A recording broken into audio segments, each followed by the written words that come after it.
শনিবার পর্দা উঠছে বাঙালির প্রাণের স্পন্দন অমর একুশে বইমেলার। উদ্বোধনের আগে চলছে শেষ মুহূর্তের প্রস্তুতি।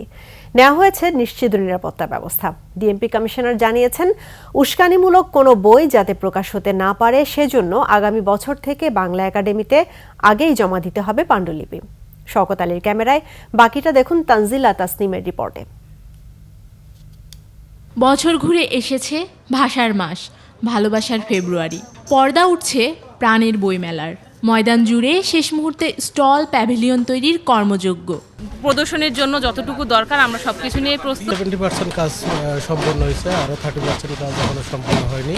আশা করি আজকে এবং আগামীকালের ভিতরে আমাদের কাজ সম্পন্ন হবে। লেখক প্রকাশকরাও গুছিয়ে এনেছেন মাসব্যাপী মেলার প্রস্তুতি। আমরা টোটাল প্রস্তুতি শেষ, আমরা 98% প্রস্তুতি নিয়ে ফেলাইছি। আশা করছি যে মেলাটা স্বতঃস্ফূর্ত হবে, সবাই অংশগ্রহণ করবে মেলায়, আমরা আশানুরূপ পাঠকের সাড়া পাবো।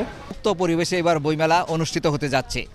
আমার বিশ্বাস গত 17 বছরের চেয়ে এবার অনেক বেশি লোক বইমেলায় আসবে। সার্বিক নিরাপত্তা পরিস্থিতি পরিদর্শনে এসে ডিএমপি কমিশনার বলেন, মেলা চলাকালীন যে কোনো পরিস্থিতি মোকাবেলায় কঠোর অবস্থানে থাকবে পুলিশ। এই এক মাস কোনো ভারী যানবাহন চলাচল করবে না। রাত্রে সার্চ লাইটের ব্যবস্থা করা হয়েছে।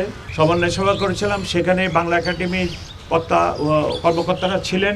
তাদেরকে আমরা রিকোয়েস্ট করছি, কোনো বইয়ের ভিতরে এই উস্কানিমূলক কথা লেখা আছে, এটার জন্য ওরা স্ক্যানিং করে ভেটিং করে স্টলে উপস্থাপন করেন। ক্যামেরায় ওয়াও, স্টাইল দেখাও, Xenon X21 পারলে ঠেকাও।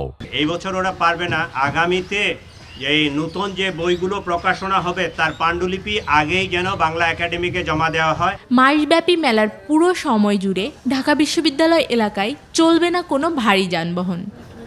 আইন শৃঙ্খলা বাহিনীর নিশ্ছিদ্র নিরাপত্তা এবং নতুন বই নিয়ে পাঠকের সাথে বইমেলায় মেলবন্ধনে অপেক্ষায় আছে লেখক, প্রকাশক এবং স্টলের সদস্যরা। তানজিলা তাসনিম, একুশে টেলিভিশন, ঢাকা।